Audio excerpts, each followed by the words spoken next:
Tapi seringkali saya sudah mulai menemukan terlalu banyak depan mata saya, perempuan menjadi tiang ekonomi, dia tidak menjadi tiang ekonomi maupun tiang emosi. Leha-leha di rumah, terlalu banyak. Dan itu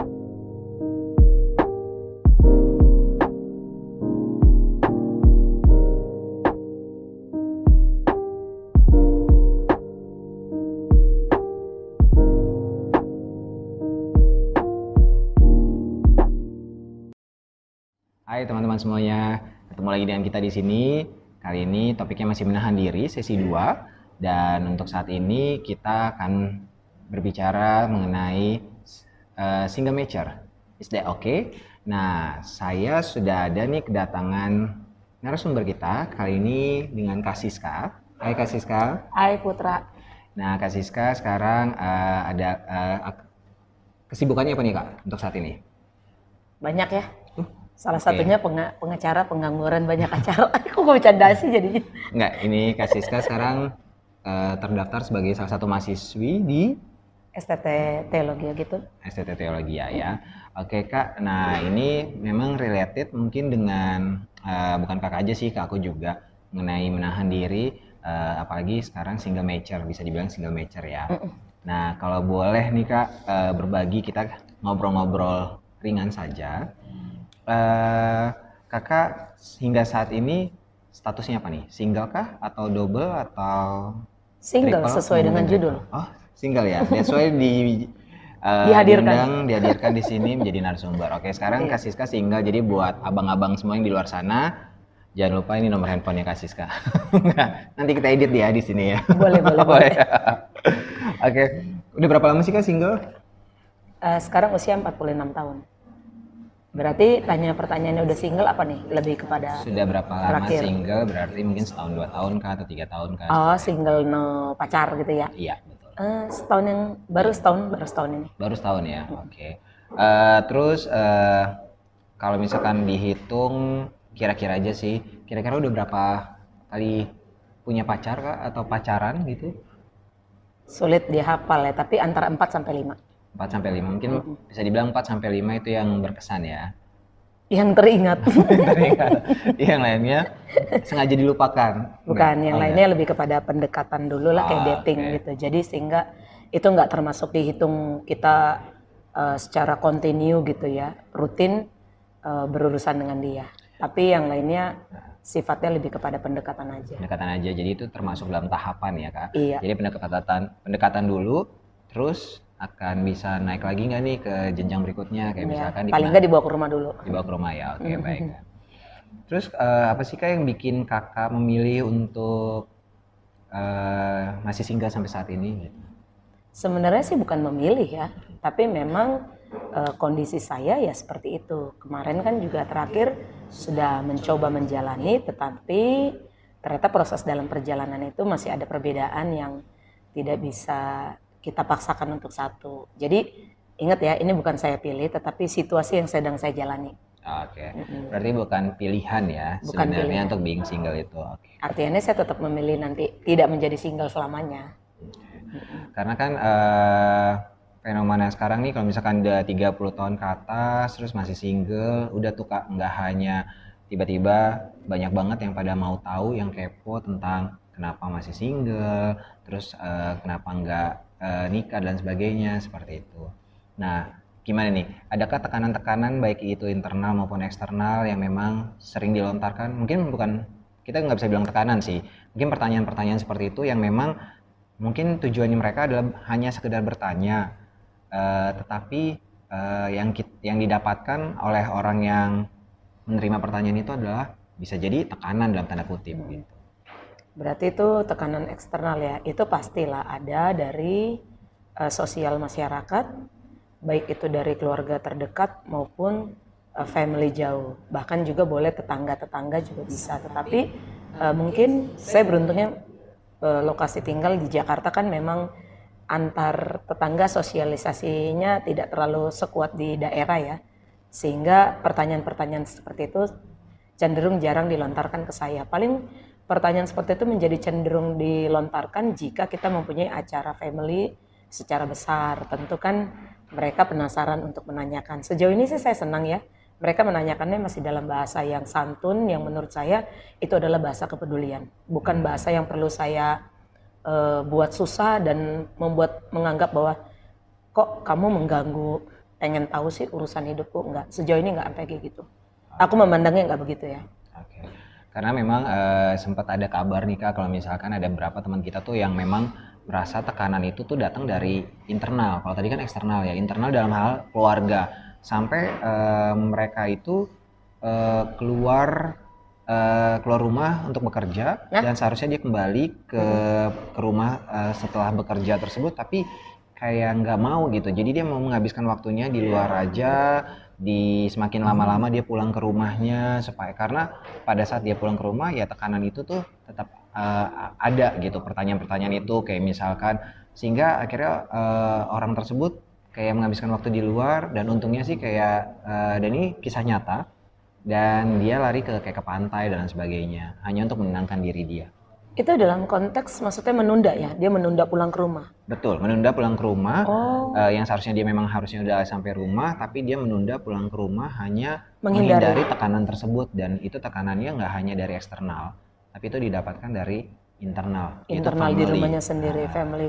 Oh, terus yang Putra mau maksud apa nih? Kalau ditujukan ke saya. Jadi komentar kakak mengenai tekanan itu yang ternyata dari internal yang malah lebih besar dibandingkan dari eksternal, itu menurut kakak gimana? Kalau menurut dari pengamatan saya, kejadian seperti itu pasti ada dan banyak. Tapi kalau itu terjadi pada diri saya sendiri sih nggak ada ya Put ya.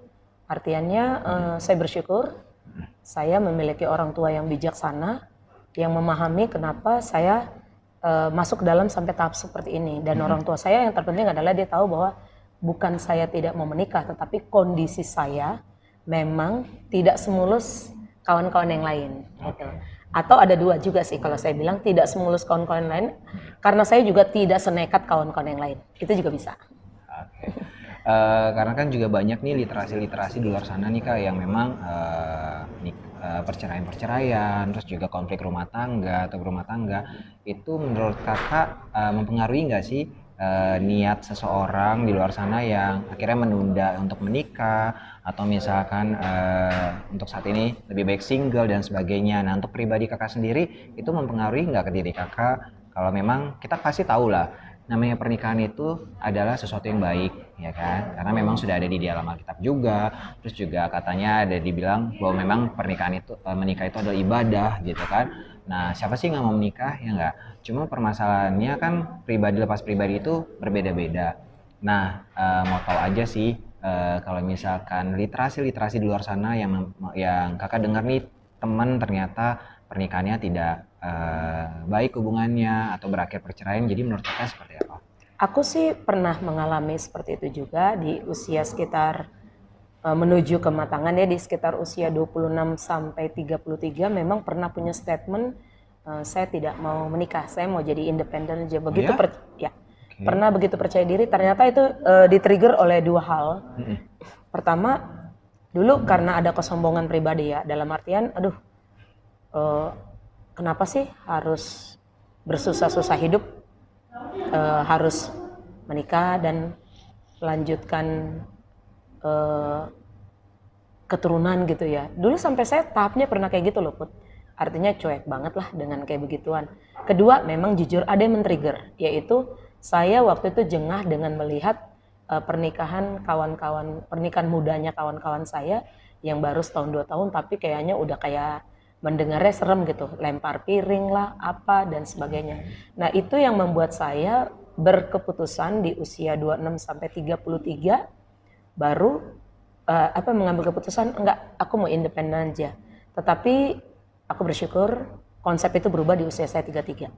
Oke, tapi memang nggak pernah trauma kan Kak dengan hubungan-hubungan yang memang kakak jalanin, atau misalkan hubungan-hubungan yang dari teman-teman yang kakak bisa pelajari atau ambil hikmahnya atau ambil pelajarannya dari situ, tapi sehingga membentuk traumatik gitu? Oh tidak, malah ya? saya melihat semakin banyak problem yang kawan-kawan seusia saya alami, justru saya melihat bahwa sebenarnya tidak ada masalah yang tidak diselesaikan. Makanya sebelum kita melangkah ke tempat yang lebih jauh, ke jenjang yang lebih jauh, alangkah baiknya kita mempersiapkan diri dari diri kita sendiri dulu, kemudian juga kita mempersilahkan orang-orang yang kompeten untuk memberikan kita nasihat sebelum kita masuk, misalnya contohnya konseling pernikahan.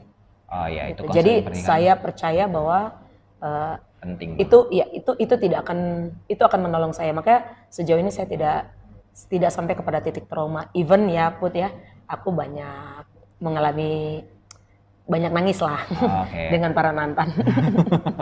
Yang harusnya kan trauma ya, tapi enggak kok. Enggak ya. Jadi memang kakak ngambil pelajarannya dari setiap tangisan yang pernah kakak alami, tapi dengan bijaksana. Jadi tidak dengan membuat traumatik seperti itu kan.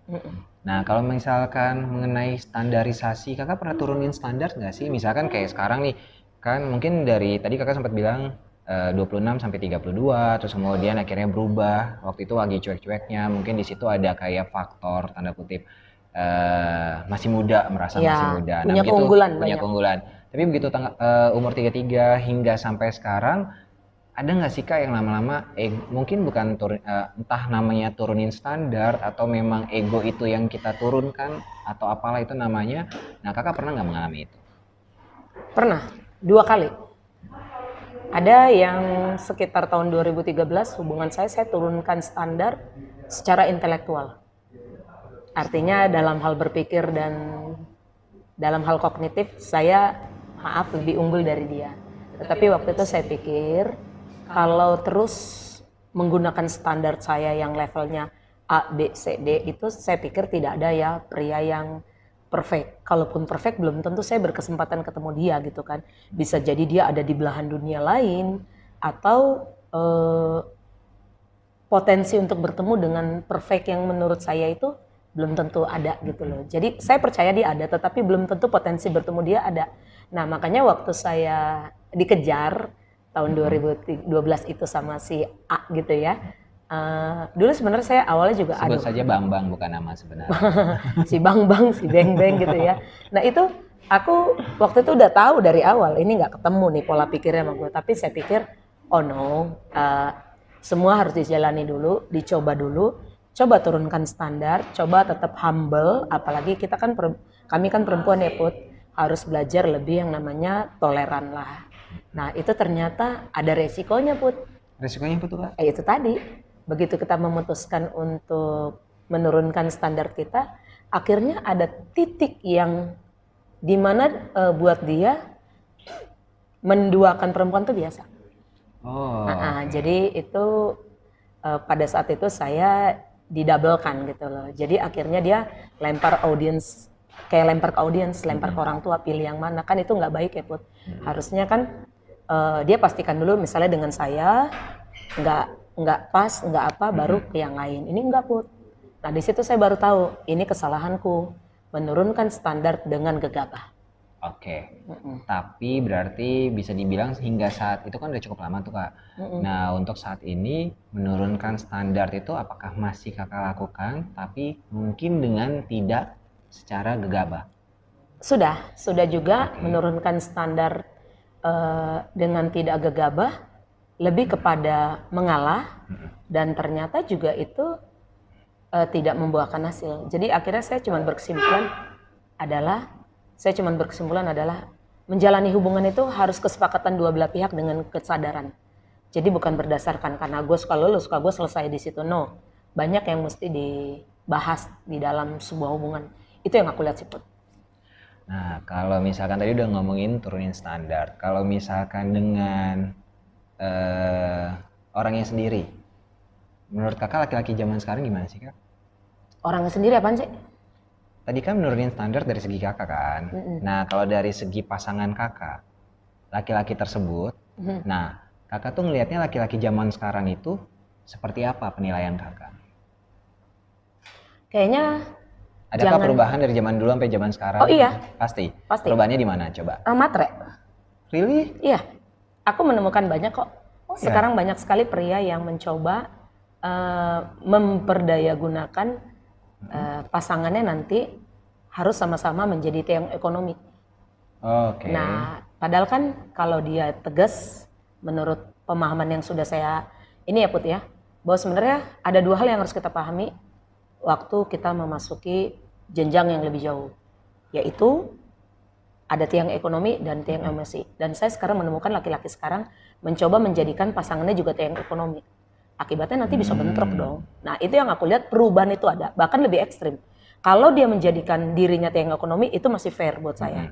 Tapi seringkali saya sudah mulai menemukan terlalu banyak depan mata saya, perempuan menjadi tiang ekonomi, dia tidak menjadi tiang ekonomi maupun tiang emosi. Leha-leha di rumah, terlalu banyak. Dan itu perubahan yang saya lihat makin ke sini ada kekacauan gender yang kacau lah. Atau mungkin karena ini kali Kak, zaman sekarang kan kesempatan itu terbuka banyak atau terbuka lebar buat perempuan. Sedangkan Iya, laki-laki itu mungkin kesempatan itu lebih kayak sedikit. lebih Saya sedikit, lebih setuju. sulit dan sebagainya. Saya setuju. Itu mungkin memang kalau kita lihat kesempatan lowongan kerja kepada perempuan lebih banyak karena perempuan dianggap lebih telaten kali ya, lebih mudah mengatasi problem di kantor. Tetapi kan jangan lupa, kalau memang mau switch seharusnya ada kesepakatan. Jangan dia juga meninggalkan kewajiban dia. Ya kalau mau switch boleh dong. Siapa yang jadi tiang ekonomi, siapa yang jadi Betul. tiang emosi, ya enggak. Tapi ini persoalannya tidak switch. Jadi Dia semuanya dilimpahkan semua ke salah satu orang ya. Sedangkan itu seharusnya berbagi dan seharusnya dikomunikasikan gitu sih Kak. Tapi bukan berarti ini kan aku lihat kebanyakan ya Put. Bukan aku tidak pernah Betul. menemukan bahwa waktu tidak ada contoh yang di switch gitu. Ada temanku, ada saudaraku, mereka switch si pasangan pria lebih banyak di rumah, tapi memang kontrolnya bagus. Ada, cuman sedikit. Oke.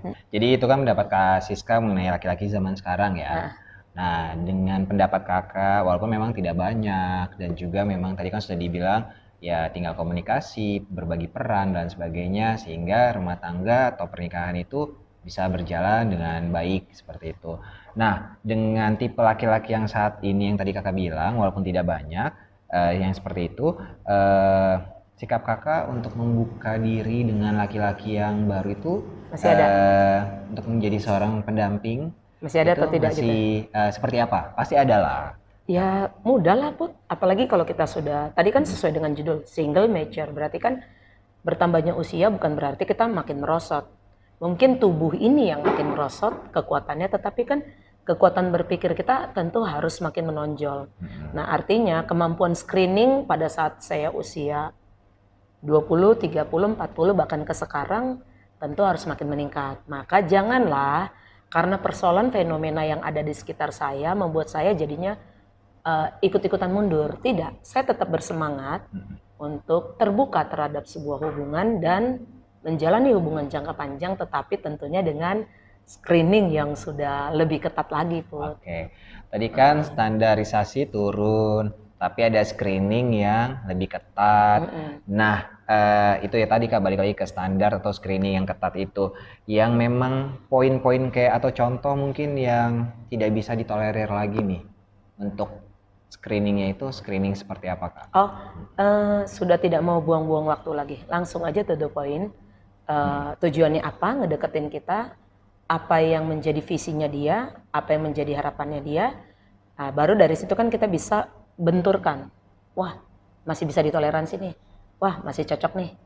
Wah, masih oke nih. Ya kita jalanin. Tapi kalau akhirnya waktu dalam screening saya melihat, ingat ya Put, saya tetap setuju bahwa dalam hubungan antar pribadi itu tetap ada perbedaan.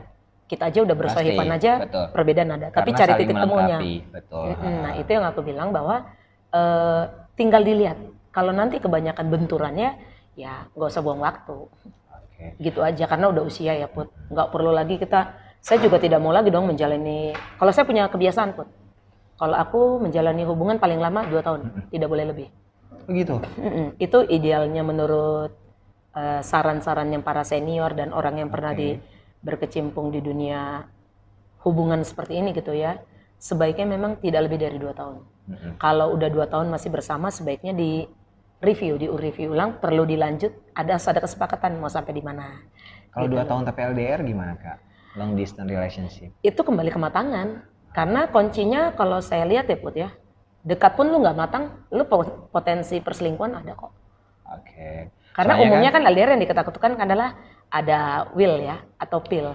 Iya, karena gini Kak, kayak 2 tahun dengan LDR dan 6 bulan tanpa LDR, itu kualitasnya kan pasti sangat jauh berbeda gitu loh, kualitas dan juga lebih mengenal, lebih dalam, lebih intens gitu. Lebih bagusan mana antara hubungan yang 6 bulan tanpa LDR sama 2 tahun yang dengan LDR menurut kakak sendiri? Buat saya, kalau di antara keduanya ada mature-nya, maka tentu 6 bulan lebih unggul. 6 bulan. Pasti, nggak Nggak, perlu dengan lama-lama kondisi kan? sama-sama mature gitu ya? Iya, harus kondisi sama-sama mature. Tapi kalau tidak mature, keduanya pun rapuh. Rapuh, Heeh. betul. Cuman kalau kamu tanya mana lebih baik, ya lebih enak 6 bulan, nggak usah lama-lama, ya kan? Kenapa mesti ditunda hal yang baik? Gitu loh. Nah, kalau apa sih Kak yang menjadi sikap kakak saat ini terkait status pribadi ke depannya? Saya cuma mempersiapkan diri dalam banyak hal. Dari dulu memang saya punya kebiasaan mempersiapkan untuk yang baik dan yang buruk. Jadi kalau saya kan masih terbuka nih Put.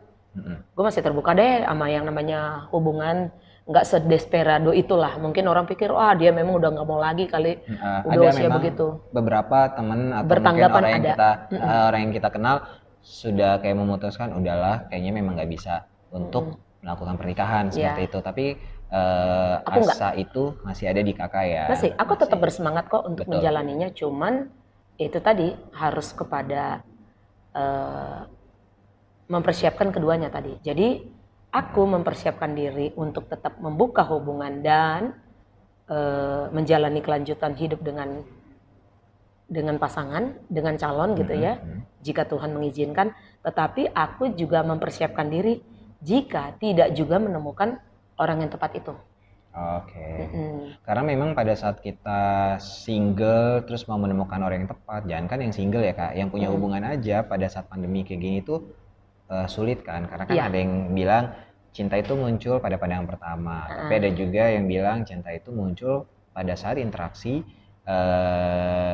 Iya, berkembang ya, Put. Iya, Zaman dulu betul. mungkin pandangan, zaman sekarang mungkin seringnya berkomunikasi. Betul. Interaksi, bener yang kamu bilang. yang memang selalu dibina sehingga akhirnya rasa itu ada seperti itu. Kayak mungkin gini ya Kak, makanya Kakak percaya nggak sih antara cinta atau sayang atau kenyamanan? Itu kan rada-rada nyaru. Bener, Put. Itu harus dicermati, bener. Dipertegas karena Iya, bener. kayak Saya misalkan setuju. ada Wah, ini orang pertanyaan keren nih.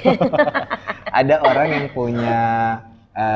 punya pasangan, tapi kok lebih nyaman, enjoy dengan yang Kawan. lain seperti itu. Apakah? Tapi kan balik lagi, ini kita memilih kawan untuk hidup selamanya atau kita Kok memilih kawan sih? Memilih pasangan kali, Put? Maksudnya gini, memilih punya hubungan pasangan yang memiliki kayak hubungan kawan untuk selamanya seperti itu. Atau kayak hanya formality. Enggak, memilih pasangan untuk hidup selamanya tapi tidak ada kenyamanan di sisi kawan gitu. Itu mah desperate loh. Sebenarnya sih nggak desperate ya. Sebenarnya no choice mungkin bisa dibilang.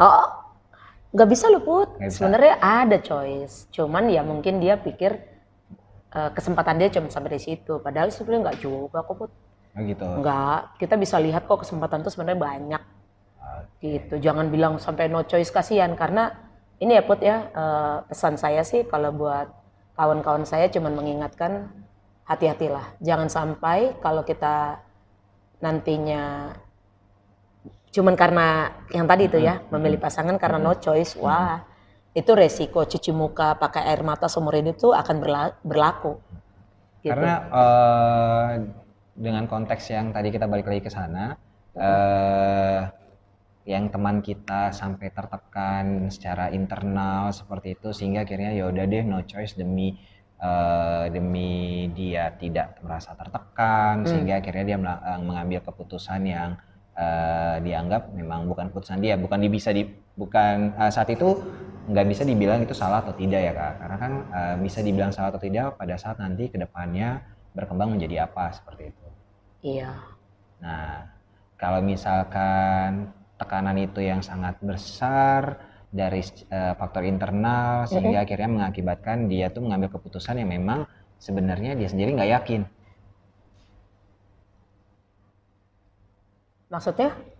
nggak yakin dengan yang apa yang diambil pilihan dia saat itu. Cuma memang kayak rasa tanggung jawab, rasa yang Makanya memang yang harus kayak dia. gitu sebenarnya Put ya, kalau aku pikir penting sekali kita punya sahabat-sahabat yang objektif, Mm-mm.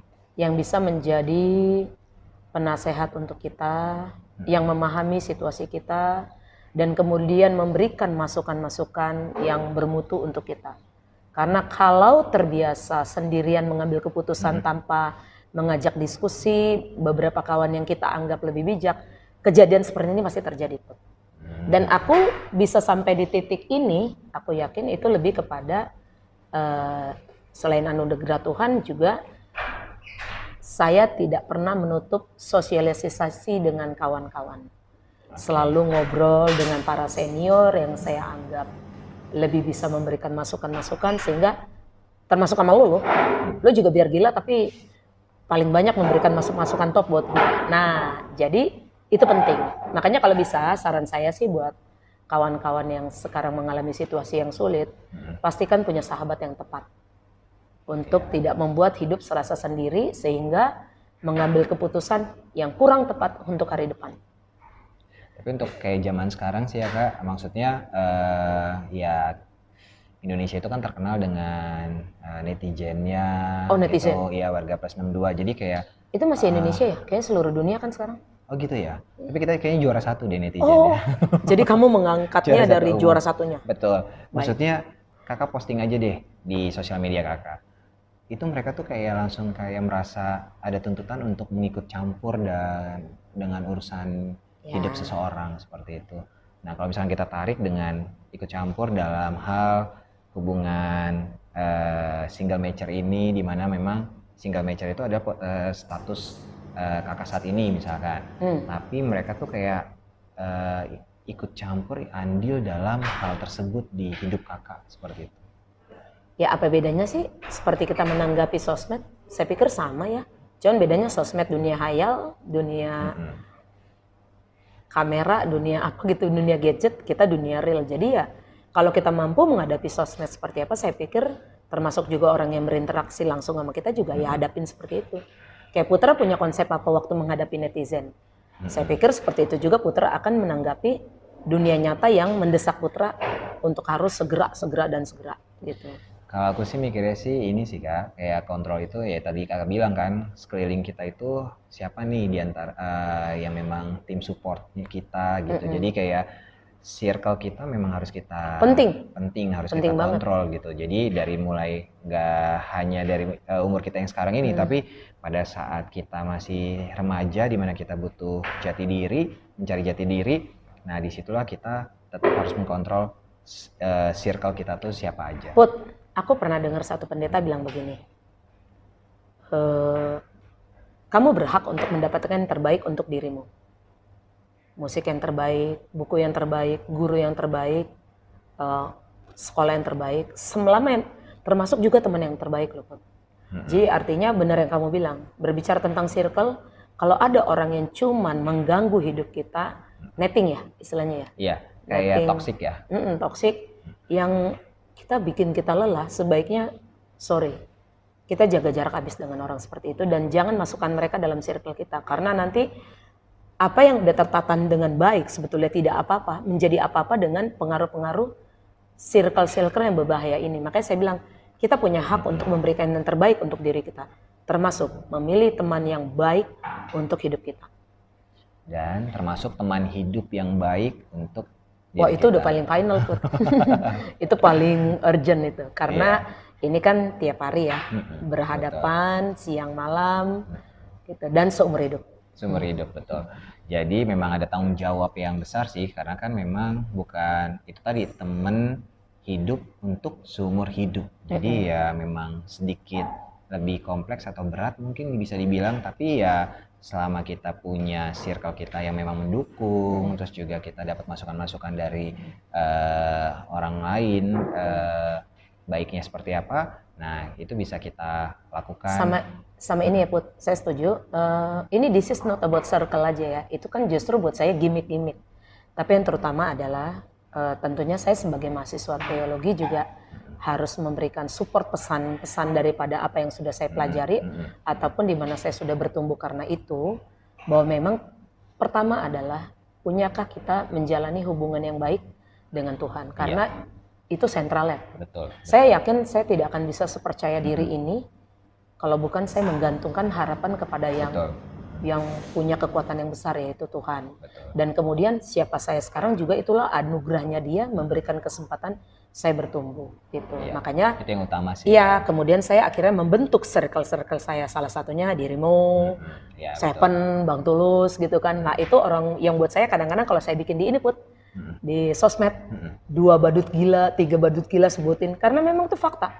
Hidup saya menjadi fakta mereka badut atau? Fakta mereka badut. Ya memang mereka badut gila buat gue ya. Tetapi badut gila yang brilian. Tapi dalam artinya fakta bahwa dengan hadirnya kawan-kawan yang luar biasa ini di sebelah kita, itu membuat kayak aku menjalani single mature ini dengan santai gitu loh. Tanpa berhenti untuk berharap akan menjadi double. Jadi kayak mengisi dulu sambil bertemu dengan si calon gitu, tetapi hidup ini tidak kerasa kering kayaknya malam minggu. Tapi kan lagi pandemi Kak.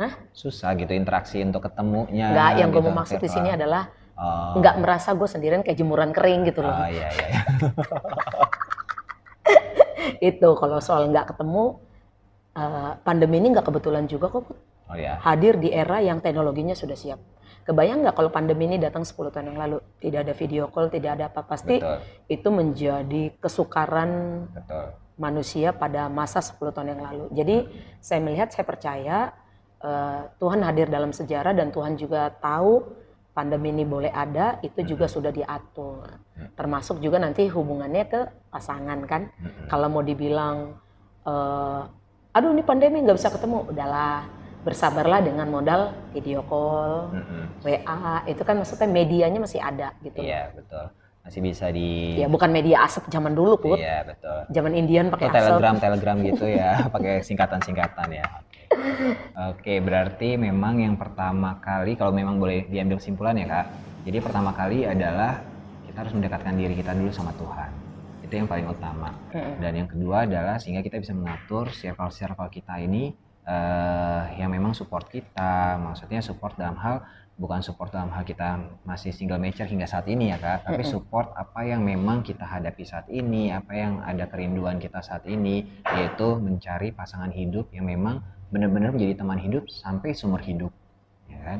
Nah, bukan asal teman. Bukan asal teman saja, dan itu semua sudah terangkum. Dan mungkin Kak Siska ada tambahan lain atau misalkan kayak trik dan pesan yang Kak Siska mau berikan ke teman-teman kita di luar sana yang memang sampai saat ini masih single, baik itu secara sudah mature maupun yang belum mature, jadi bisa Kakak berikan? Sebenarnya sih Put tadi dari obrolan kita kan sebenarnya udah banyak ada tips ya, cuman mungkin perlu dipertegas ya. Kalau saya cuman bilang tadi, Putra udah bilang satu, yang terutama adalah bereskah hubungan kita dengan Tuhan itu dulu. Karena kalau tidak beres, percayalah kita pun menjalani hidup ini akan penuh banyak kesulitan. Bukan ketidakberesan itu bukan hanya masalah kesulitan mendapati pasangan hidup gitu ya, tetapi juga dalam dunia kerja dan lainnya. Yang pertama adalah mempunyai hubungan yang beres dulu dengan Tuhan. Kedua, pastikan orang terdekat kita juga bisa kita yakinkan, yaitu misalnya orang tua kita, buatlah mereka tenang bahwa dengan kita single ini tidak menjadi suatu keberbahayaan. Karena aku menemukan Put, ada masih family aku yang tidak juga menikah gitu kan ya, kebanyakan di rumah. Oh ya, belum menikah, kebanyakan di rumah, kebanyakan diam, kebanyakan mengkeret gitu. Nah itu kan tentu mengkhawatirkan orang tua. Makanya saya tetap menjalaninya, hidup tetap happy, pagi siang malam happy, orang tua saya melihat saya happy.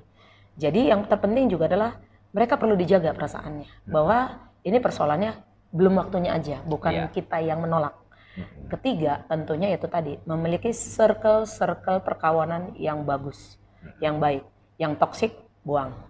Terus yang keempat, ingat bahwa hidup adalah milik kita. Jangan seringkali netizen atau tanggapan dari orang sekitar kita yang toksik-toksik ini mengganggu hidup kita. Karena apa? Punya aja prinsip-prinsip sederhana Put. Nasi gue yang beli kok, garam semua bawang gue yang beli. kenapa lu yang gak ada kontribusi beliin nasi buat gua, lu yang campur-campur hidup gua. Itu penting, tapi tujuannya bukan untuk sombong ya, Put, tapi lebih kepada defense. Artinya kenapa kita membiarkan orang luar mengacau-ngacaukan hidup kita, sementara kita punya kemampuan untuk no stop, jangan ganggu hidupku. Nah, artinya mulailah belajar punya confident yang tepat. Artinya jangan sampai orang yang tidak ada kontribusi apapun pada kita mendesak kita melakukan sesuatu yang tidak kita mau. Itu yang tadi kamu bilang tidak ada no choice. Betul. Itu kan bahaya banget. Orang yang tidak ada kontribusi sama kita tapi mengganggu kita, itu sih dan dibiarkan, dan itu sih buat aku sih, menurut aku ya Kak, itu orang yang pribadi yang tidak menyenangkan sih. Tapi memang agak capek ya Bud, karena di situ ada unsur edukasi. Yes, betul. Ya kan pasti kamu harus memberitahu dan memberitahu. Edukasi itu. Tapi saya pikir memang hidup ini kan berbicara tentang sosial ya, saling memberi. Jadi ada orang yang tidak paham, perlu kita kasih tahu. Komunikasi dan edukasi ya. Serta memang ya segala sesuatunya komunikasi, edukasi, dan juga hubungan kita sama Tuhan. Lakukan segala sesuatunya itu dengan bijaksana. Gitu. Kelima ya tadi ya? Masih banyak Kak. Enggak. Soalnya waktunya udah habis. Mau tutup Kak. Enjoy menjalani semuanya. Enjoy your life ya. Oke, baiklah. Jadi semuanya itu sudah dirangkum dengan narasumber kita kali ini, Kak Siska. Jadi silakan teman-teman untuk diambil baik-baiknya dan bisa dipelajari juga, baik dari pengalaman pribadi maupun juga pengalaman dari orang lain yang memang bisa kita ambil pelajarannya. Nah, cukup sekian talkshow kita kali ini. Ketemu lagi lain waktu. Shalom. Shalom, Tuhan berkati.